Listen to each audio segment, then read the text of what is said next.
Karibu tena kwenye Dathom TV. Filamu yetu inaanza kuhusu mvulana anayeitwa Dong-su. Mvulana huyu alikuwa na uwezo wa ajabu sana. Alikuwa akielekea kwenye kituo cha basi huku akiimba wimbo aliyouandika mwenyewe. Wakati huo huo, watu wachache walikuja na kumchukua. Kwa hakika, walimteka nyara, kwani walikuwa ni watu wanaoteka watu na kuuza viungo vya mwili wao. Walimpeleka Dong-su kwa daktari na daktari wa upasuaji akaanza kutoa viungo vyote vya mwili wake. Dong-su alikuwa karibu kufa, lakini jambo la ajabu ni kwamba alikuwa akimwangalia daktari wakati akifanya yote hayo. Daktari alitoa macho yake na kuyaweka juu ya sinia, kisha akaondoka kwenda kuzungumza kwa simu. Lakini ghafla tunaona minyoo au tentakoli za ajabu zikitoka kwenye mwili wa Dong-su na mwili wake ukaanza kujirekebisha. Daktari aliporudi aliogopa sana alipomwona Dong-su akiwa hai. Akaanza kurejesha macho yake alipokuwa akitafuta viungo vingine. Daktari aliwaita wahuni wake, lakini Dong-su alifanikiwa kutoroka.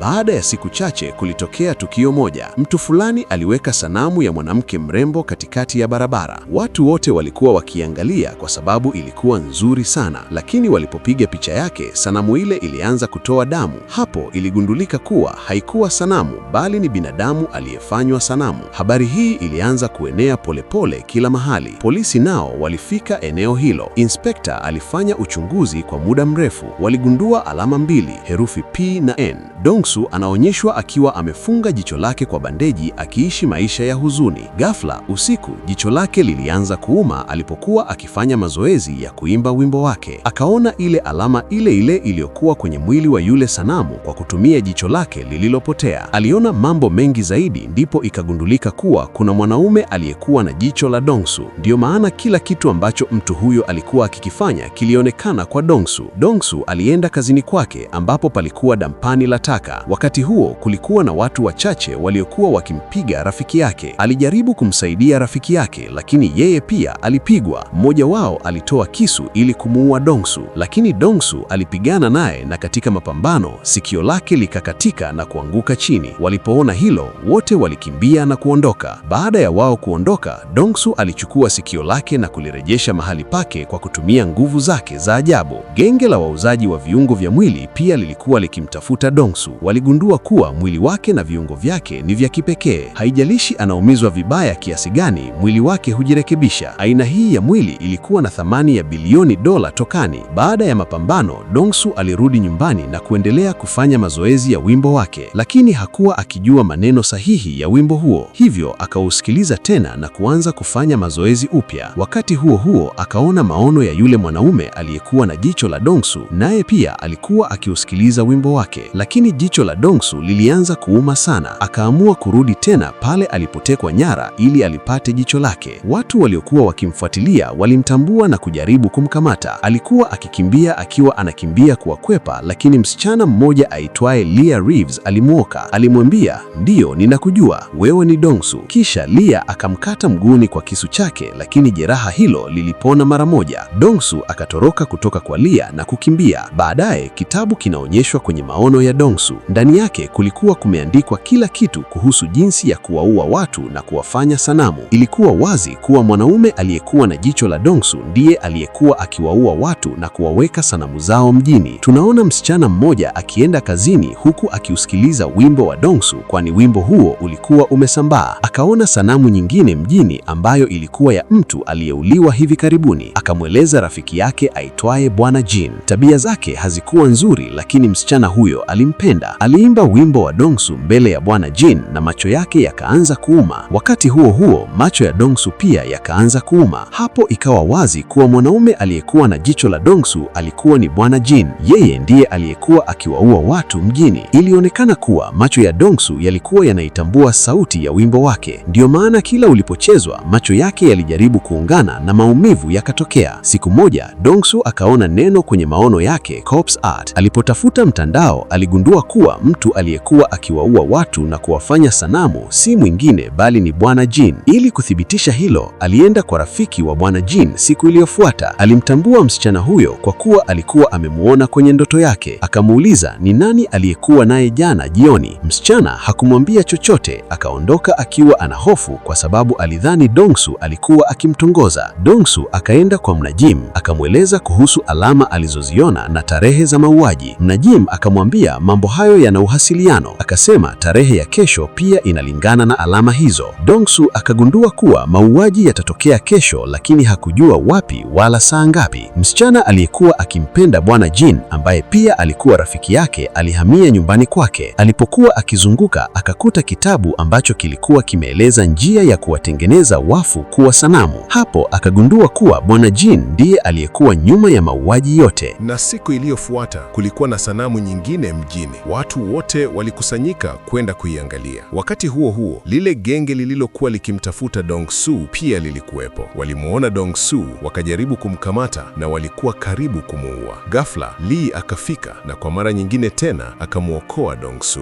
Lee akamwambia Dong-su, mimi ni mwandishi wa riwaya na ninaandika riwaya inayoitwa Connect, ambayo inaeleza kuhusu wanadamu wenye uwezo wa ajabu, jinsi viungo vya miili yao vinavyoweza kuungana tena hata baada ya kukatwa. Lee alimuokoa Dong-su, hivyo Dong-su akamshukuru. Akaondoka huku akichukua namba ya simu ya Lee. Upande mwingine, rafiki wa Bwana Jin anaonyeshwa akiwa na wasiwasi mkubwa kwa sababu alikuwa amegundua ukweli. Bwana Jin akamchukua hadi juu ya paa la jengo. Msichana akasema, najua kila kitu. Najua watu wote uliowaua. Najua kuhusu sanamu zote. Lakini wakati alipokuwa akisema hayo, simu ya yule mwanaume aliyekuwa akimsikiliza ikalia. Kutokana na hilo, Bwana Jin akamuona. Bwana Jin akamkamata mwanaume huyo, akampiga kikatili, kisha akamsukuma kutoka juu ya paa. Rafiki wa Bwana Jin akazimia alipoona yote hayo. Wakati huo huo, simu yake ikalia. Alikuwa ameweka wimbo wa Dong-su kama mlio. Wimbo ulipolia, macho ya Dong-su na ya Bwana Jin yakauma sana. Kutokana na hilo, Dong-su akaona maono.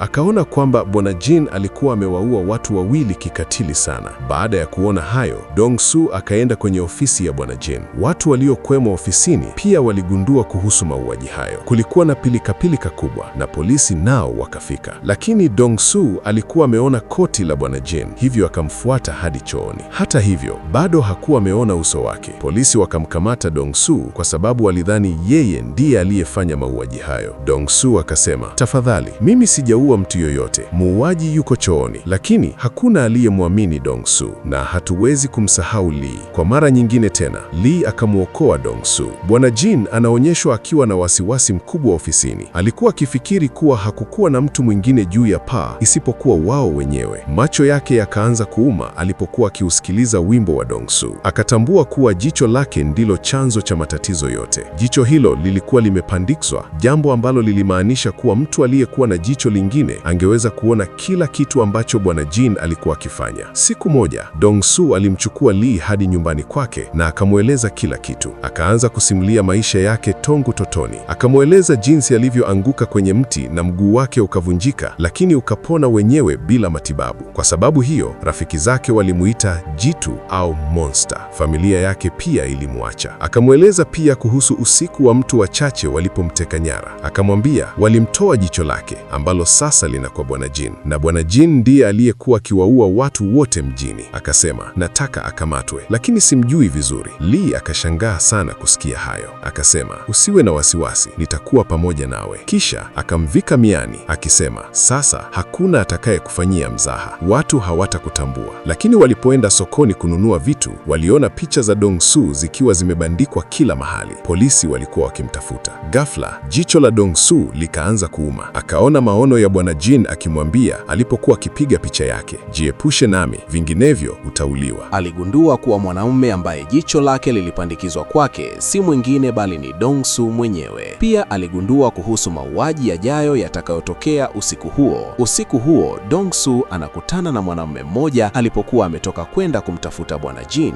Alikuwa akiimba wimbo wake na mara tu aliposikia wimbo huo, jicho lake lilianza kuuma. Akamuona Bwana Jin na mara moja akamkimbiza ili kumkamata. Lakini polisi pia walifika ili kumkamata Dong-su, naye akanaswa vibaya. Hakuweza kuwaeleza kwamba alikuwa anaona maono yanayoonyesha kuwa Bwana Jin ndiye aliyekuwa nyuma ya mauaji yote. Sasa Dong-su alipigwa vibaya sana gerezani, lakini Dong-su akasema, mimi si muuaji, najua ni nani muuaji. Inspekta alipomsikia akampeleka Dong-su juu ya jengo la tapa. Hapo Dong-su akamweleza kila kitu, kwamba Bwana Jin alikuwa na jicho lake na kwamba yeye ndiye aliyekuwa amewaua watu wote. Dong-su akamwonyesha mkono wake kwa inspekta kwa kuuvunja makusudi, na mkono huo ukaungana tena mara moja. Inspekta Inspekta alishangaa sana kuona hayo yote. Dong-soo akaruka juu ya tapa ili kumkamata Bwana Jin, kwa sababu alijua kwamba hata kama angeumia au kujeruhiwa, angepona tena.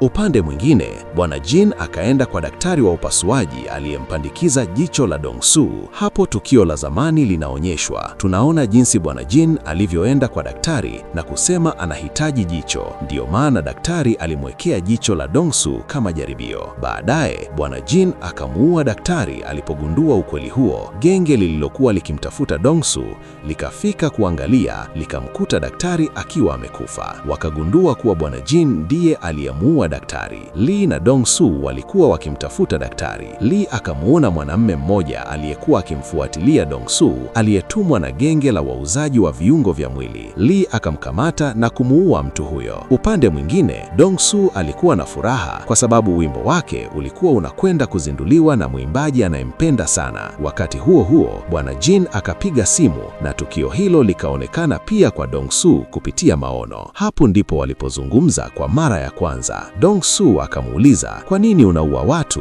Bwana Jin akamjibu, "Mimi ni mgonjwa wa saratani, na kama siwezi kuishi kwa sababu ya ugonjwa huu, basi hakuna mwanadamu anayepaswa kuishi. Tazama jinsi nitakavyowapa watu kifo." Baadaye, polisi walipata mwili wa yule mwanamume aliyeuawa na Lee. Pia walipata ushahidi wote dhidi ya Bwana Jin. Lee alipokutana na Dong-soo akajikata shingoni na jeraha likapona mara moja. Hii ilimaanisha kuwa Lee naye alikuwa ni connect. Lee akasema, labda kuna watu wengi wengine kama sisi huko nje. Upande mwingine, Bwana Jin akamfuata yule mwimbaji aliyekuwa amemuita Dong-soo huku akiwa amejigeuza na kuvaa kama Dong-soo. Akamteka nyara mwimbaji huyo huku akimwonya Dong-soo kwamba angemuua mwimbaji huyo ikiwa hangemfikia kabla ya usiku. Genge la wauzaji wa viungo vya mwili likamkamata Dong-soo. Lee akamwambia, "Ondoka, mimi nitawashughulikia." Lee alipambana na wahuni hao, mmoja wao akamkata usoni, lakini jeraha likaanza kupona. Walifurahi sana kuona halo usiku, wakasema, hapo awali alikuwa Dong-soo peke yake, lakini sasa hata yeye ni kama yeye. Tunaweza kupata pesa nyingi kwa kuuza viungo vyao. Lakini Lee aliwashinda na kukimbia. Upande mwingine, polisi walikusanya ushahidi wote dhidi ya Bwana Jin.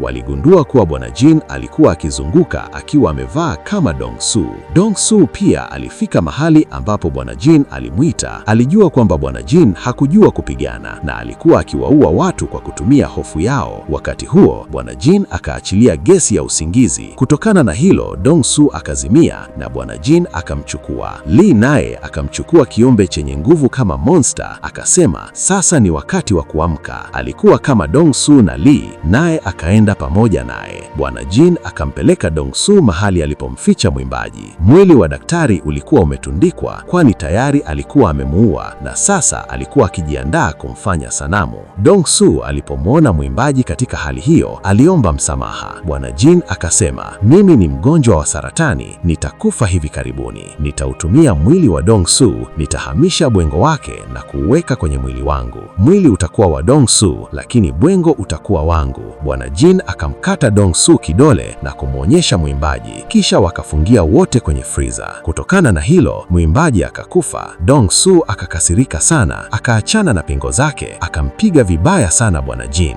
Walipokuwa wanatoka, Lee naye akafika pamoja na yule monster. Bwana Jin akagundua kuwa Lee naye alikuwa ni connect. Akamshambulia Lee, lakini Dong-soo akaingilia na kumpiga vibaya sana. Bwana Jin akaendelea kumpiga risasi Dong-soo, lakini Dong-soo akaendelea kupona. Dong-soo akaichukua tena jicho lake kwa Bwana Jin na alikuwa karibu kumuua. Lakini wakati huo, inspekta wa polisi akafika na kumzuia. Inspekta akamwahidi kuondoa rekodi yake ya uhalifu. Akamwambia, "Unapaswa kuanza maisha mapya." Lee na Dong-soo wakahisi kuwa kila kitu kimekuwa sawa. Wakaanza kuondoka, lakini ghafla wakaona helikopta nyingi za kijeshi. Jeshi pia lilikuwa limegundua kuhusu Connect, nao wakawakamata. Sasa kitakachofuata ni nini? Jeshi litawafanyia nini? Hayo yote tutajua katika sehemu ya pili inayofuata.